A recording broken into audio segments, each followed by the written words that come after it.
Estimados amigos, bienvenidos al Colegio Nacional de Profesores Certificados. Continuamos con esta serie de resúmenes ejecutivos. En este caso vamos a iniciar con el tercer resumen ejecutivo de esta asignatura, Derecho Constitucional. Soy su amigo Héctor Martínez Sandoval y como siempre estoy muy atento para servirles. Muchísimas gracias. La primera referencia que tenemos que entender, compañeros, es que nuestra Constitución Política de los Estados Unidos Mexicanos reconoce una división de funciones. El Supremo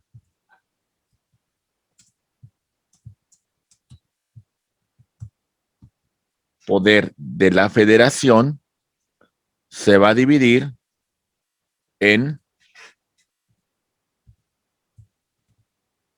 función ejecutiva, función legislativa y función judicial. El supremo poder de la Federación para su ejercicio se divide en ejecutivo, legislativo y judicial. El ejecutivo se lo vamos a encomendar principalmente al presidente de la República, que se va a auxiliar de la administración pública. Un poco más adelante vamos a hablar de ella. El poder legislativo en un Congreso de la Unión, la cual se divide en dos cámaras. La Cámara de Diputados y la Cámara de Senadores. Y el Poder Judicial, de alguna manera, tiene una conformación muy particular que vamos a ver un poco más adelante. Muy bien. Cuando hacemos referencia a esta primera parte, destacamos, estimados amigos, el tema de el Estado. El Estado es una organización de naturaleza política. Esta organización se va a componer de tres elementos que lo van a integrar. La población, que es el elemento humano del Estado, el territorio, que es un elemento geográfico donde el Estado ejerce la soberanía, y el tema llamado de poder. Dentro de los elementos de la población se garantizan ciertos derechos como son los de libertad. Libertad de prensa, libertad religiosa, la libertad de manifestación de las ideas, etcétera, etcétera. El artículo 8 reconoce el derecho de petición para el ciudadano, el cual podrá dirigirse ante la autoridad siempre que lo haga de forma pacífica. Muy bien. Y también reconocemos los derechos de naturaleza política. Estos son elementos muy importantes. Cuando hablamos nosotros del territorio, hablamos del espacio geográfico en donde el Estado va a ejercer lo que se le va a llamar su soberanía. Muy bien. Hay dos temas de soberanía. Una soberanía en el interior del Estado y otra soberanía frente a la comunidad internacional en el exterior. Por lo que respecta en el exterior, esto nos va a garantizar la libre autodeterminación de los pueblos. Muy bien. El poder que ejerce el Estado es una facultad para hacer cumplir en el régimen interior sus disposiciones de forma unilateral, imperativa, coercitiva.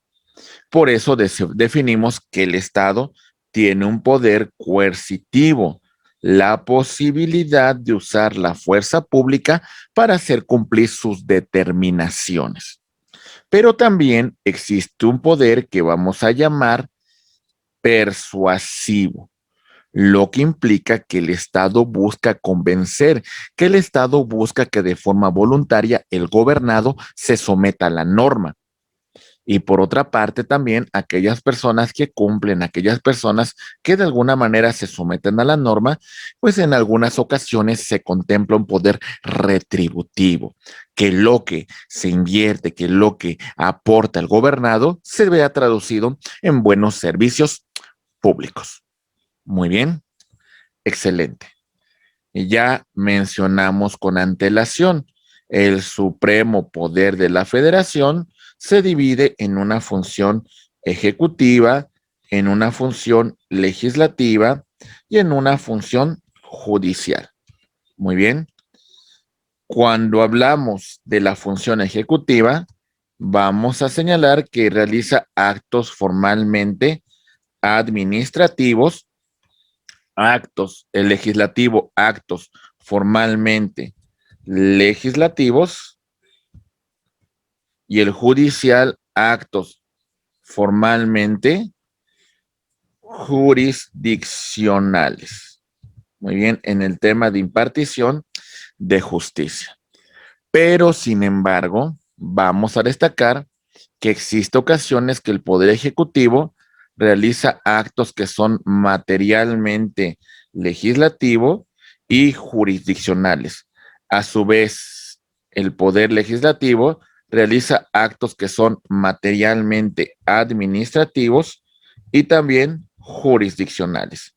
Y por último, el Poder Judicial realiza actos que son materialmente administrativos y también materialmente legislativos. Muy bien, esto es importante que lo analicemos a continuación. Empezamos. Muy bien. Destacamos, estimados amigos, el siguiente tema. Vamos a estudiar nosotros que el poder legislativo realiza actos formalmente legislativos, como comentamos con antelación. Pero, sin embargo, vamos a ubicar algunos elementos que son trascendentes y que son materialmente administrativos y materialmente jurisdiccionales. Empecemos. Primera referencia. Cuando el poder legislativo realiza actos administrativos en el nombramiento de su personal, ¿sale? En la designación de funcionarios que por orden constitucional le corresponde esta atribución. La sanción de legisladores por ausencias, la autorización de servicios para ciudadanos que prestan un servicio, van a recibir algún título en el extranjero. Bajo ese supuesto, la función que realiza el Poder Legislativo es una función que es materialmente administrativa. Muy bien.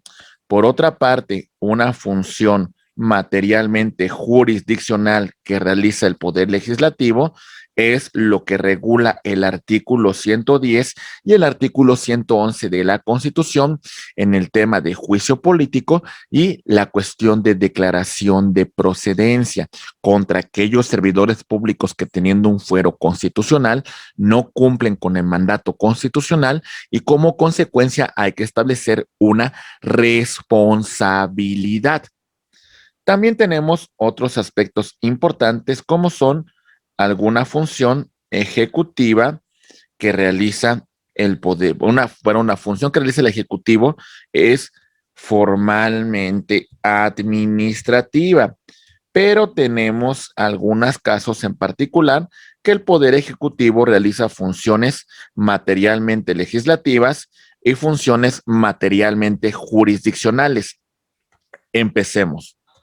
La función legislativa que realiza el Poder Ejecutivo es a través de la emisión de los reglamentos y a través de la emisión de las correspondientes circulares, mientras que la función judicial que realiza el Poder Ejecutivo es por conducto del Tribunal Federal de justicia administrativa, así como el tema de las juntas de conciliación y arbitraje que están ya a punto de desaparecer, y también el Tribunal Federal de Conciliación y Arbitraje que resuelve conflictos entre los trabajadores de la Federación y la Ciudad de México en particular.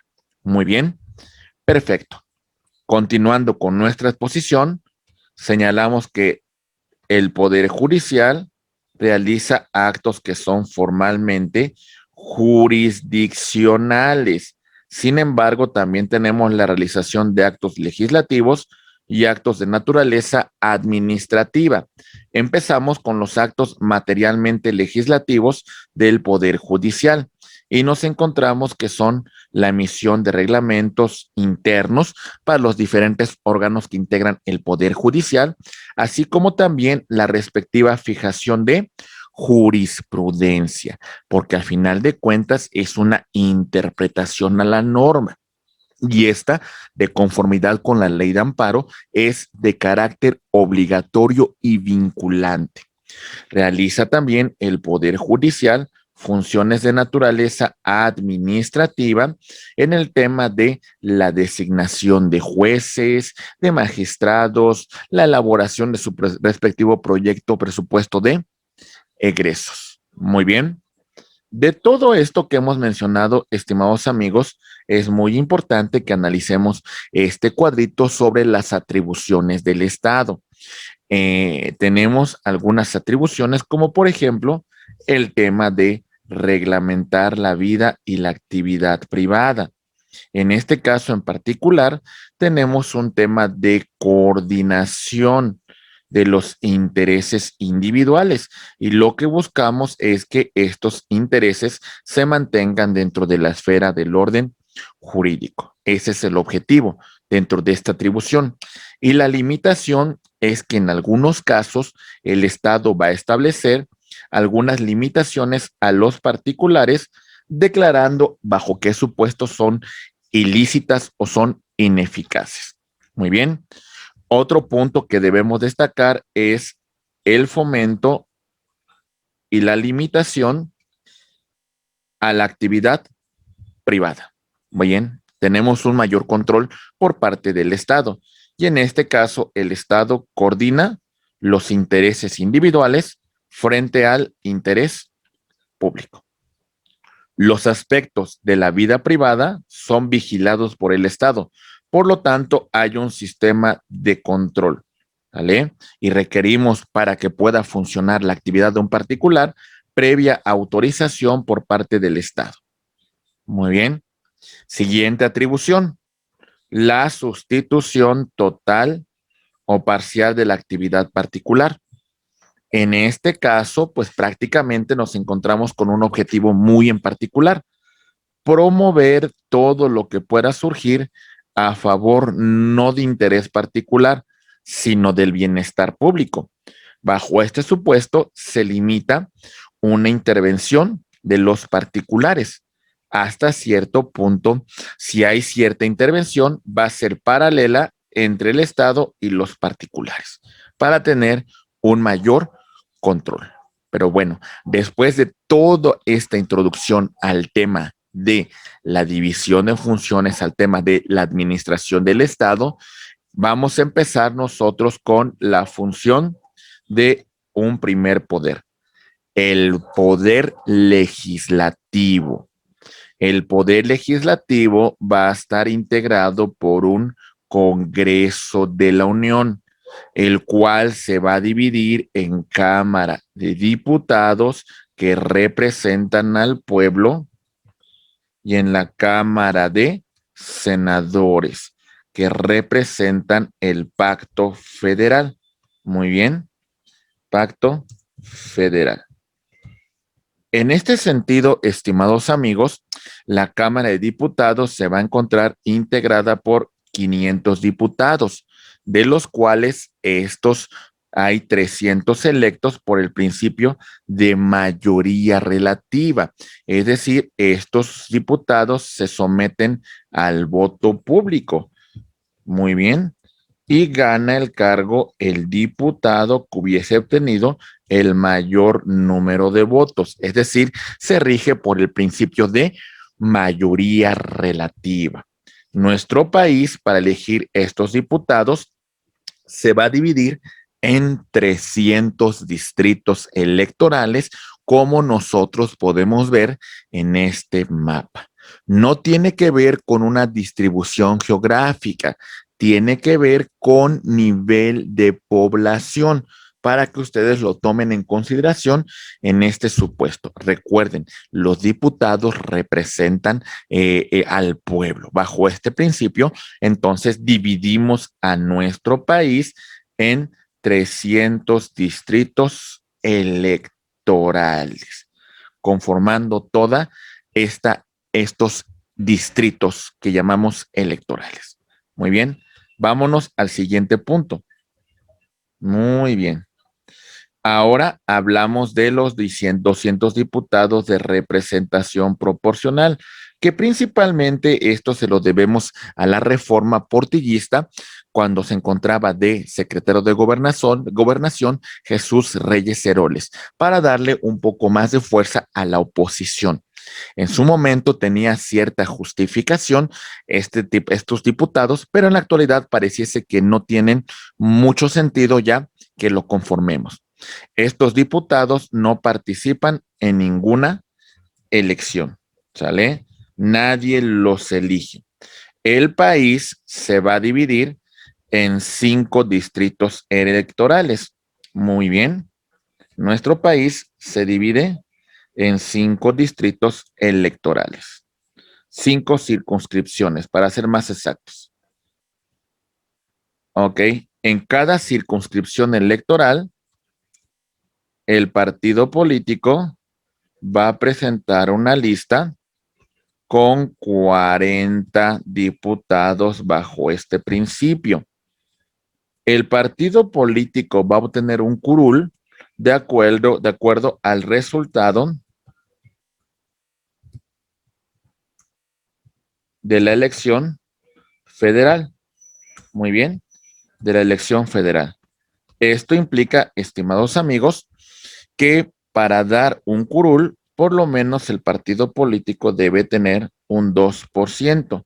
Y además que el partido político debe tener candidatos por lo menos en 200 distritos electorales uninominales.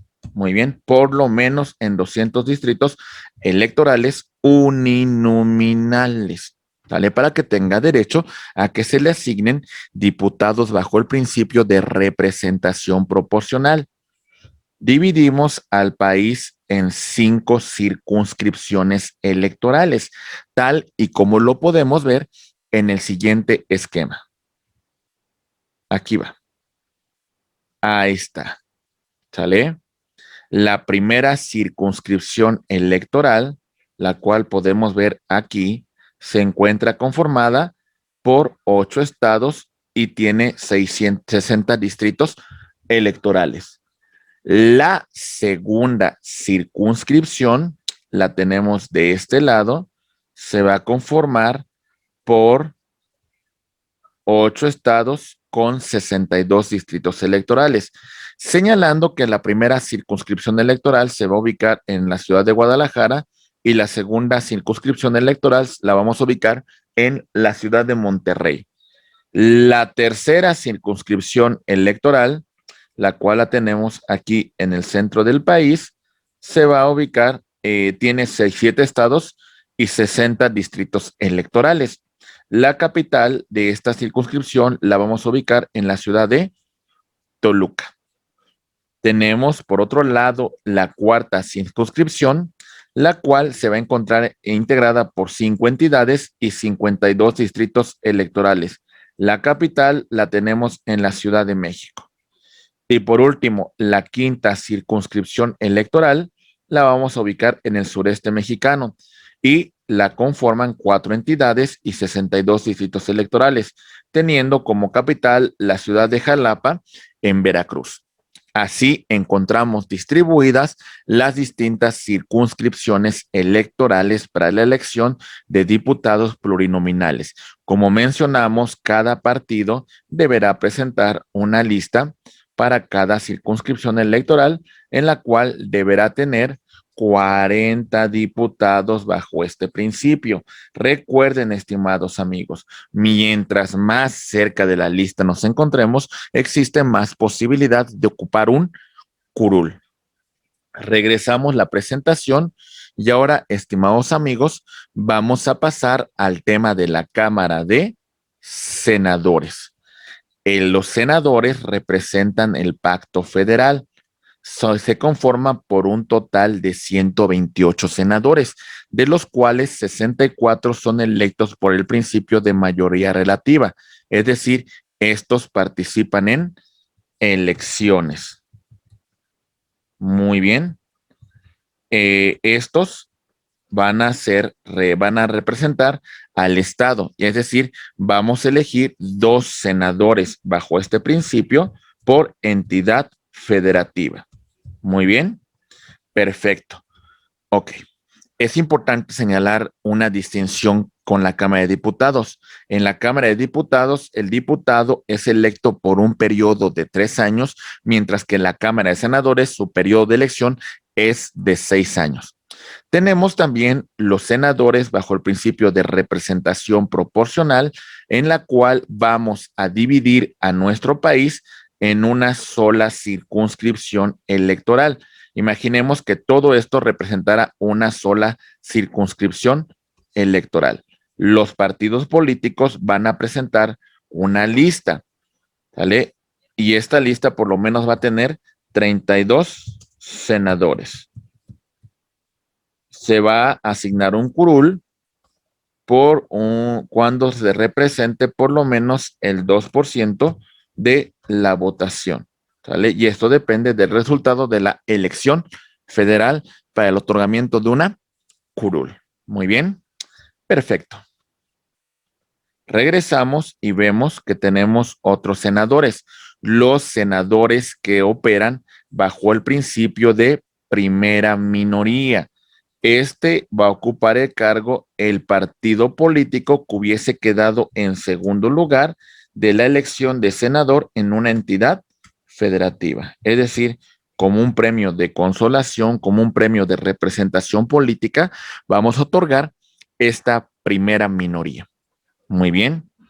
En los recesos que tengan la Cámara de Diputados y la Cámara de Senadores, va a operar una comisión permanente.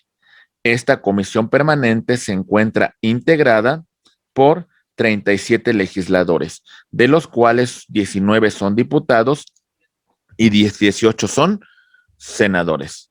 Muy bien. En general, cuando hablemos nosotros del Congreso de la Unión, que se conforma de Cámara de Diputados y Cámara de Senadores, tenemos que señalar a grosso modo alguna de sus respectivas atribuciones.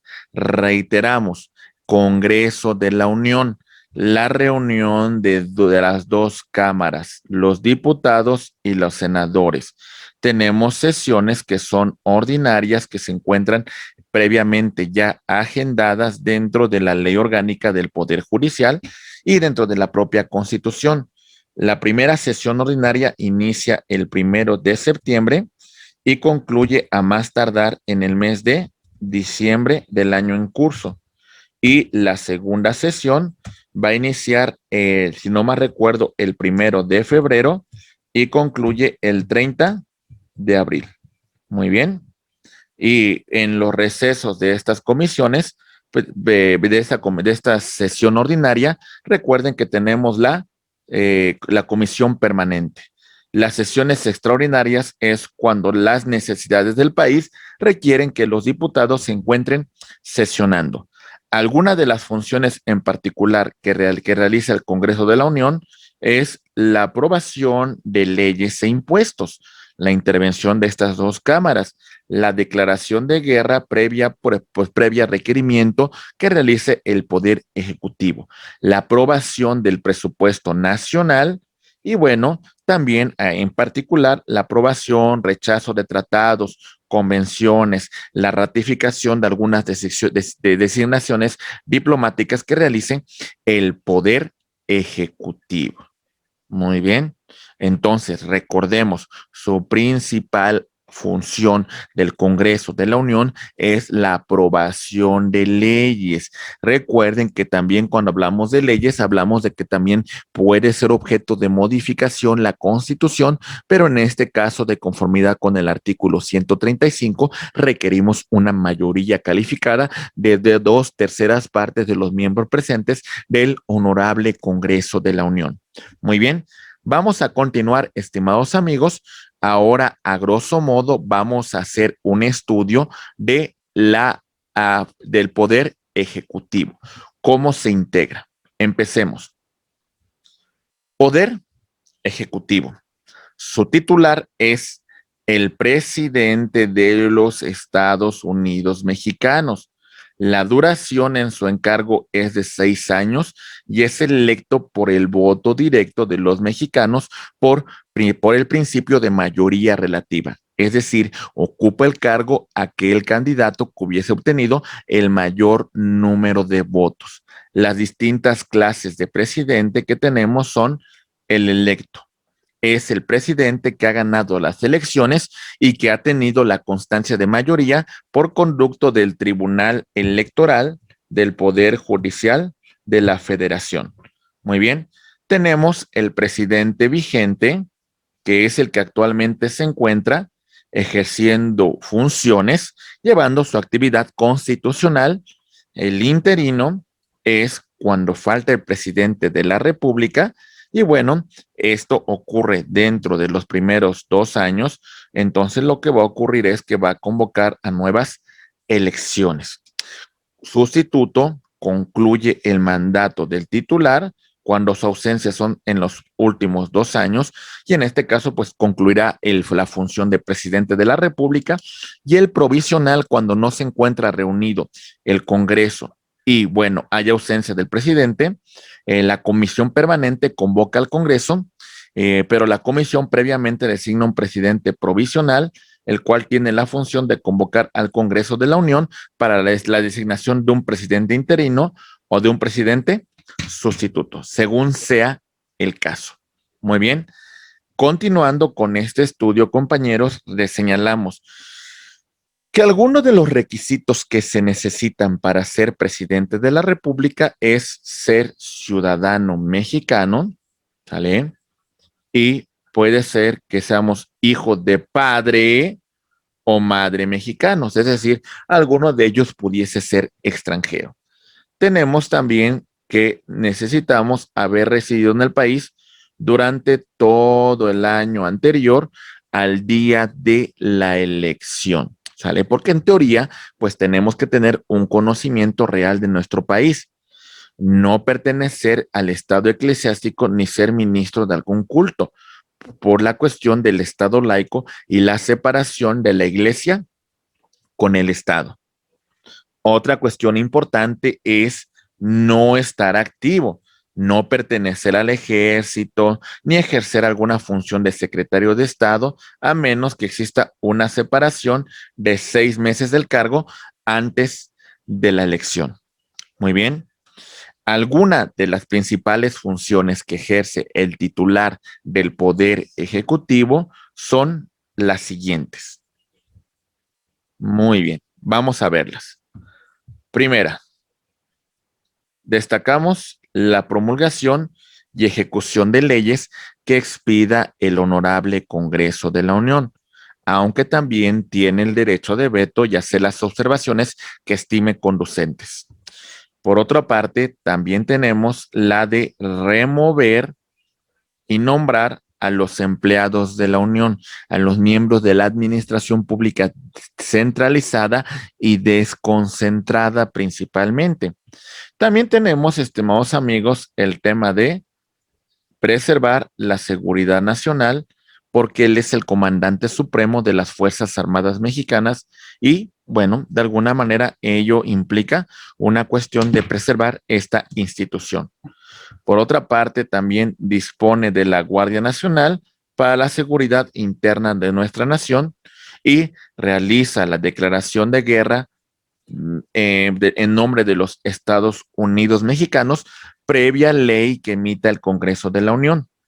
La última declaración de guerra fue contra las potencias del eje por ahí en la década de los 40, cuando Manuel Ávila Camacho declaró la guerra en nombre de los Estados Unidos mexicanos por el hundimiento del Potrero de Llano, que era un buque que hundieron las tropas alemanas.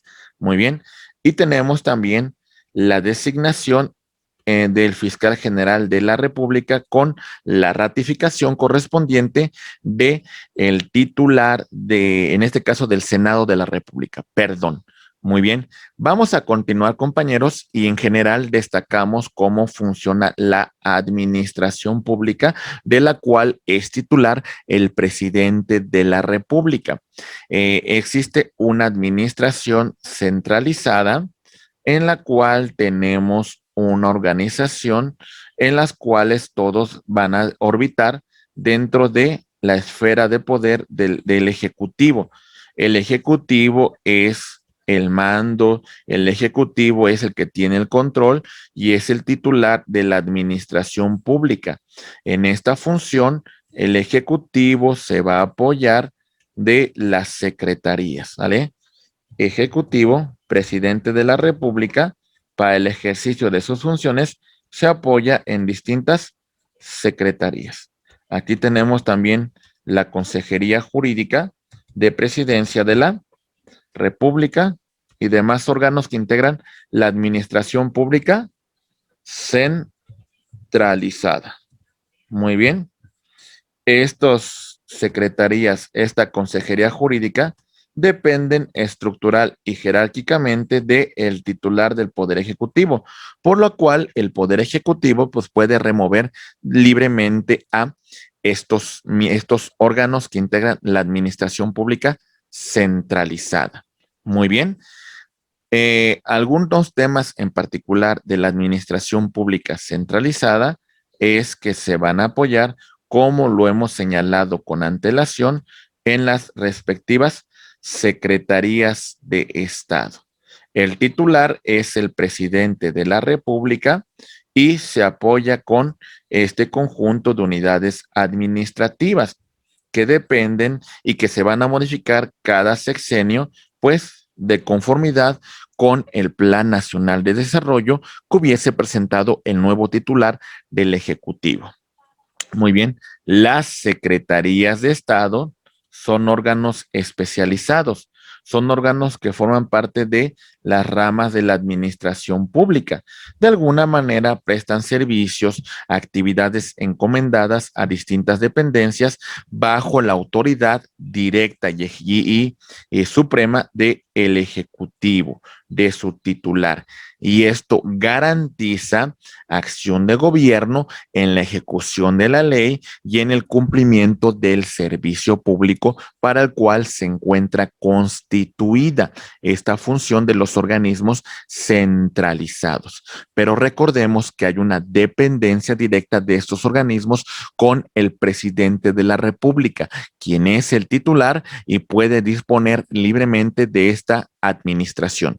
Por otra parte, estimados amigos, destacamos otro punto crucial de nuestra exposición, el tema de la desconcentración. Dentro de la propia administración centralizada hay cierto traslado de competencia, ¿sale?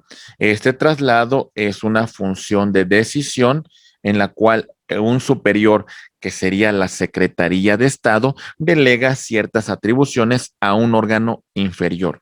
Hay una relación de jerarquía entre la administración pública centralizada y la desconcentrada, por la cual mantienen una estructura administrativa directa. Muy bien, entonces vamos a verlo. Si lo viéramos en un pequeño esquema, diríamos que así operaría. Aquí tenemos al presidente de la República, que para cumplir con su función se va a integrar de distintas secretarías. Estas secretarías forman lo que se conoce como la administración pública centralizada. Y a su vez, estas secretarías delegan ciertas atribuciones a órganos que llamaríamos administración pública desconcentrada y tienen un vínculo directo y jerárquico con la administración pública centralizada. Muy bien, perfecto. Tenemos también, estimados amigos, la administración pública descentralizada. Al final de cuentas, aunque pertenece esta función al Poder Ejecutivo, los órganos que conforman la administración pública descentralizada tienen personalidad jurídica, además de que administran su propio patrimonio y tienen la jerarquía y tienen la autonomía para efectuar de forma independiente algunas tareas administrativas especializadas. Muy bien. Señalamos a grosso modo, estimados amigos, cuáles son las principales características de los órganos desconcentrados y posteriormente de los órganos descentralizados. Los órganos desconcentrados mantienen una jerarquía con algún órgano de la administración centralizada. Forman parte de la estructura orgánica de una Secretaría de Estado. Al final de cuentas, de ellas dependen. Poseen cierta autonomía técnica, cierta libertad para el ejercicio de sus funciones. Los órganos desconcentrados son creados por ley, por reglamento, por decreto o acuerdo. Cuentan con una competencia limitada a cierta materia, a cierto territorio. Estos órganos no poseen personalidad jurídica, por lo tanto no administran su propio patrimonio y tienen asignado determinado conjunto de bienes para cumplir con la función que se encuentra atribuida. Muy bien. Por otra parte, estimados amigos, hablando de los órganos descentralizados, destacamos que son creados por ley, por decreto del presidente, por ley del Congreso de la Unión. Y bueno, esta es la función para su creación. Estos tienen una personalidad jurídica propia, es decir, administran su propio patrimonio. Por eso destacamos que cuentan con un propio patrimonio, poseen un autogobierno y hasta cierto punto existe una tutela, existe una verificación de su actuar, pero gozan de cierta autonomía que los separa hasta cierto punto de la administración pública centralizada. Muy bien, perfecto. Ya habiendo concluido estos elementos, estimados amigos, vamos a pasar al último órgano que integra el supremo poder de la federación. Ya hablamos en particular con el análisis de cómo se integra el supremo poder de la federación. Ahora analizamos el tema de el poder judicial. El poder judicial se va a conformar de una Suprema Corte de Justicia de la Nación, la cual es la máxima autoridad jurisdiccional de nuestro país. Esta máxima autoridad funciona en pleno, conformada por 11 ministros. De estos 11 ministros, uno será su presidente. Y tenemos dos salas, cada sala integrada por 5 ministros, recordando que el presidente de la Corte, estimados amigos, no integra sala. Las salas van a tener distintas atribuciones. Tenemos una sala que conoce de asuntos civiles y penales y otra sala que conoce de temas laborales y administrativos. Muy bien. A su vez, las salas van a asignar a un respectivo presidente. Muy bien. Ok, perfecto. Máxima autoridad jurisdiccional de nuestro país. La máxima autoridad en temas electorales es el Tribunal Electoral del Poder Judicial de la Federación, funcionando en una sala superior que opera de forma permanente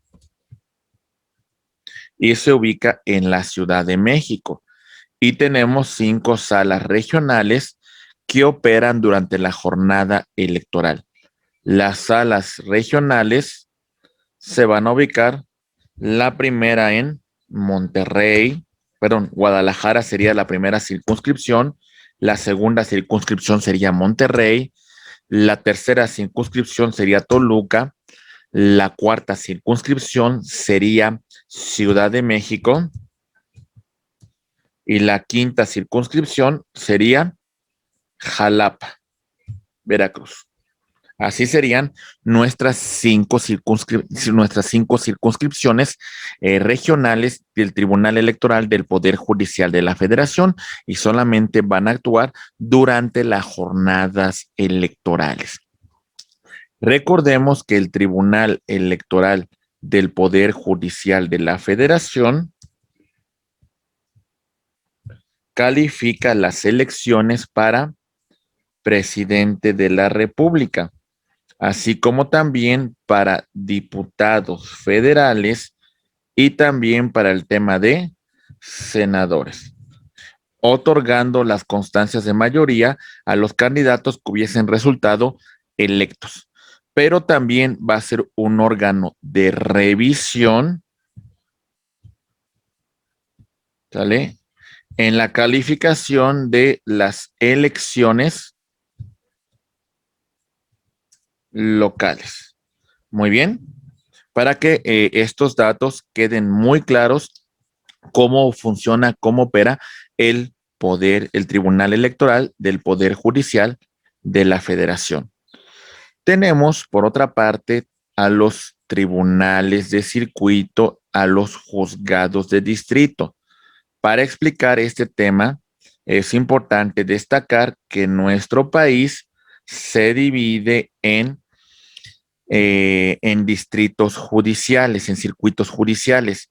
Cada circuito judicial va a tener lo siguiente. Atención, cada circuito judicial contará con juzgados de distrito. Muy bien.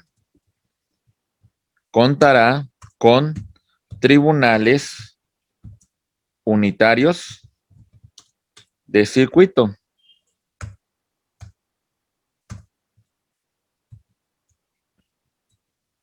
Contarán con tribunales colegiados de circuito. Muy bien. Ahí tendremos. Y tenemos otro órgano que resuelve contradicciones de tesis dentro de su mismo circuito judicial, que son los llamados plenos de circuito. Muy bien. Así vamos a encontrar integrado un circuito judicial, estimados amigos. Muy bien. Perfecto. De todo esto que estamos comentando, es importante destacar cómo funcionan estos órganos que hemos señalado. En particular, destacamos nuevamente, estudiamos lo referente a los tribunales de circuito que se conforman en unitarios y colegiados y los respectivos juzgados de distrito. Muy bien. Los juzgados de distrito tienen una doble competencia. Una competencia como jueces de amparo y una competencia como jueces de procesos federales.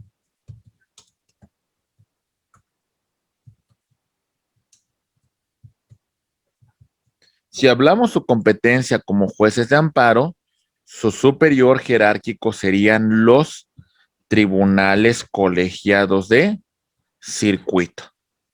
Si hablamos de una competencia como jueces federales, su superior jerárquico serían los tribunales unitarios de circuito. Muy bien, para que lo tomemos en consideración, estimados amigos, los tribunales colegiados de circuito se encuentran conformados por 3 magistrados y sus decisiones las tomarán por mayoría absoluta o también será por una mayoría relativa con el voto disidente de alguno de los magistrados. Muy bien. Y el Tribunal Unitario de Circuito se encuentra conformado por un solo magistrado. Muy bien. Ok.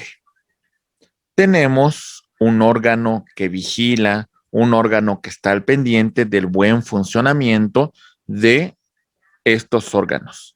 Se llama el Consejo de la Judicatura Federal. Tendrá un tema muy en particular por lo que respecta con los juzgados de distrito, con los tribunales de circuito, tanto unitarios como colegiados, por lo que respecta a los jueces y a los demás secretarios que conforman el juzgado, así como también de los unitarios y colegiados. Se encargará de hacer exámenes, convocatorias, de establecer sanciones a estos integrantes. El Consejo de la Judicatura Federal no tiene competencia contra el Tribunal Electoral del Poder Judicial de la Federación ni contra temas referentes con la Suprema Corte de Justicia de la Nación. Ellos tienen sus propios órganos. Muy bien, perfecto. Estimados amigos, pues concluyendo con el Consejo de la Judicatura Federal, vamos a ver que se encuentra integrado por el presidente de la Suprema Corte de Justicia de la Nación, 2 consejeros que son designados por la Cámara de Senadores, un consejero que designa el presidente de la República y 3 consejeros que designa directamente el Pleno de la Suprema Corte de Justicia de la Nación, teniendo un total de 7 integrantes. 7 integrantes. Muy bien. Perfecto. Estimados amigos, con este video, con esta parte, hemos concluido el análisis de su tercera unidad de la asignatura Derecho Constitucional. Como siempre, a nombre del Colegio Nacional de Profesores Certificados, estamos a sus órdenes agradeciendo su participación. Muchísimas gracias por todo su apoyo.